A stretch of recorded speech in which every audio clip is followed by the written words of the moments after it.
everybody, and welcome back to another epic JayBoss video. In today's video, I will be showing you how to build a mob spawner XP farm. Before we begin our tutorial, I just wanted to thank my subscribers right now, as I have not one, not two, not even three, but I now have 6 subscribers. It actually just updated while I was recording.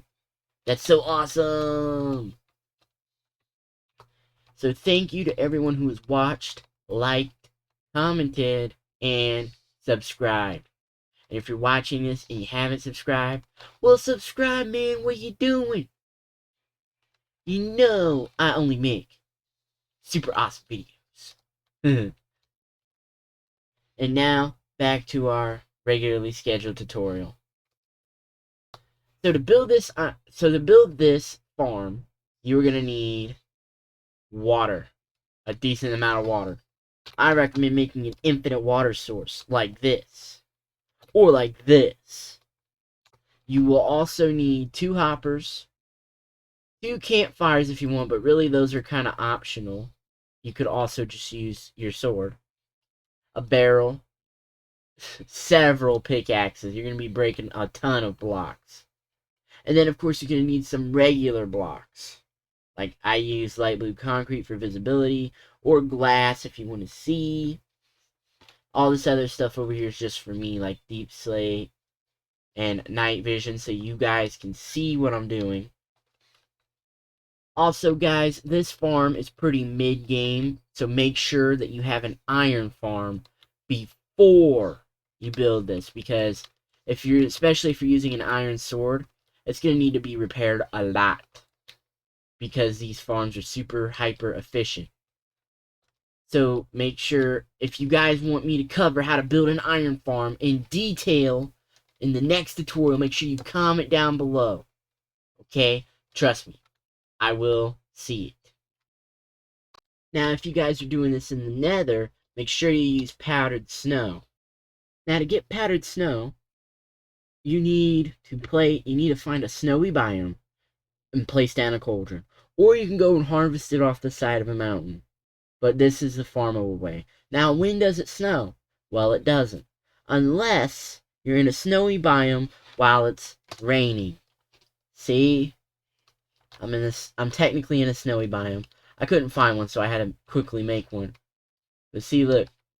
Rain, snow. Rain, snow. And you see how that snow layer formed on the ground? Well, powdered snow is going to start forming in these cauldrons. See, look, we got some now. It takes forever, okay?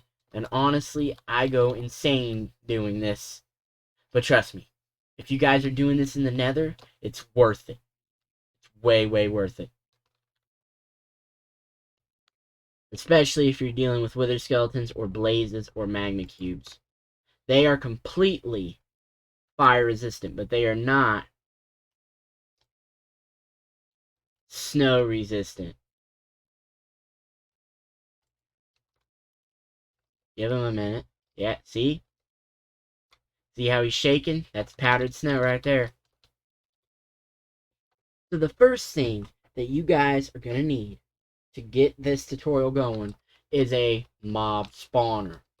This is for the most simple of mob farms. It's not the big bulky ones, but they only generate one type. To disable a spawner, place a torch on every single side except for the bottom. This will make it too bright for any hostile mob to spawn.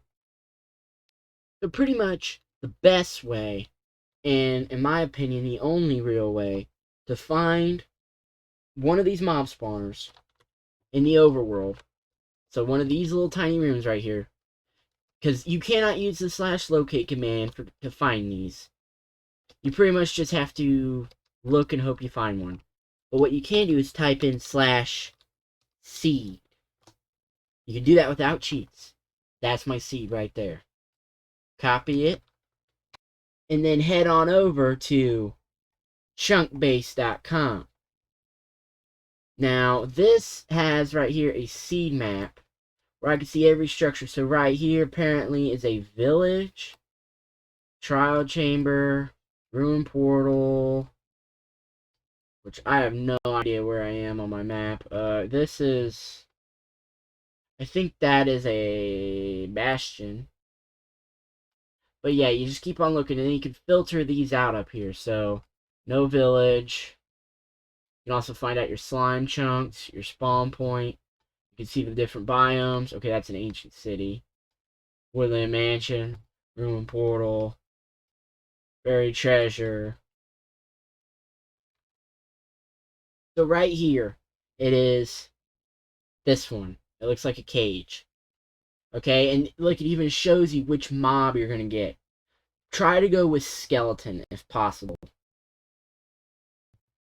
Now, by no means do you have to use these little tiny rooms right here. You can use other structures. See, certain structures appear with different kinds of spawners. So, if you didn't want a skeleton spawner and say you wanted a cave spider spawner, well, then you can look for this little tunnel here inside of a mine shaft, and you can get a cave spider spawner. Strongholds have silverfish, nether fortresses have blaze, some bastions have magma, and of course these little tiny cobblestone rooms, which Mojang calls a dungeon. Okay, now these are apparently so insignificant that you cannot use the /locate command. However, if you're on Bedrock Edition and you need to find a stronghold, look underneath a village bell, village center point. Bedrock has a special rule that makes strongholds more likely to generate there. So dungeons here can have 3 different types of spawners. Zombie, regular spider, not cave spider, regular spider, and skeleton. Try to go with skeleton if possible. Your tree farm will thank you. Alright, so you're in your spawner area, and you've got it disabled, you got torches on all the sides. What do you do to make this an awesome XP farm? Well, you immediately break the floor. That's what you do. And then break the next 2 floors underneath of that. Now pick the direction that you want your water to flow. There's obviously a cave system over here.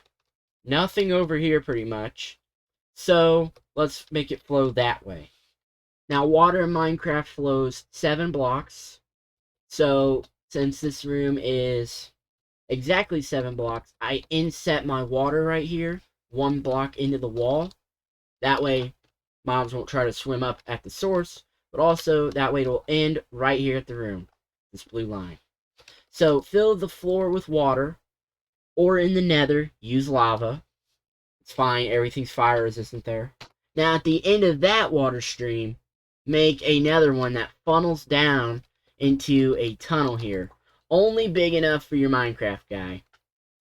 And if you're somehow doing this for Endermen or Wither skeletons, make it 1 block taller. So then at the end of that water stream, make another water stream. And this is just to make sure that the campfires that we're going to use will not interfere with the mob spawner, because if there's any light in there at all, you're going to lose like 50% of your spawning rates. Now dig down 2 blocks at the water stream's end. Dig out 1 block this way. Put your collection system. And then your hoppers. Now on top of these hoppers, put campfires.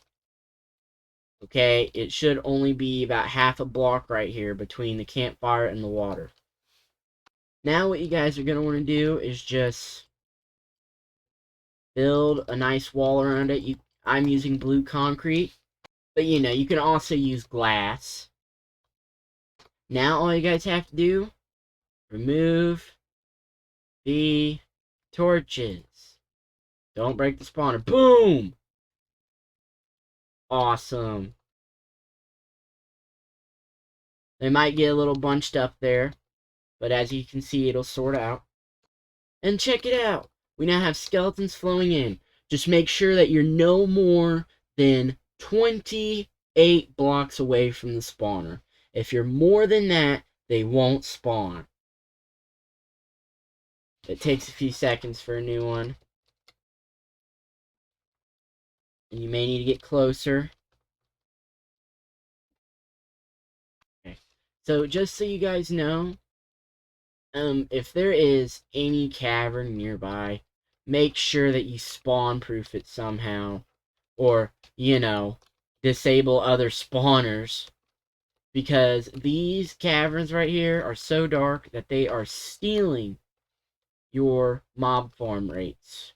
So make sure that you either light them up or go crazy with carpet. As you can see though, mine is still functioning. Now I can hear you guys already. JayBoss, you lied. You said that this was an XP farm, but I'm not getting any XP because they're burning in campfires. Well, that's on automatic mode.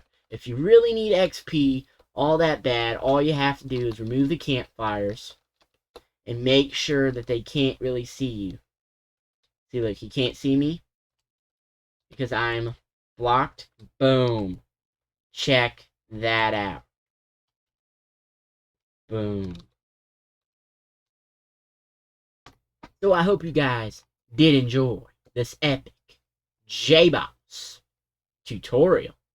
And I will see you all in the next video. Bye.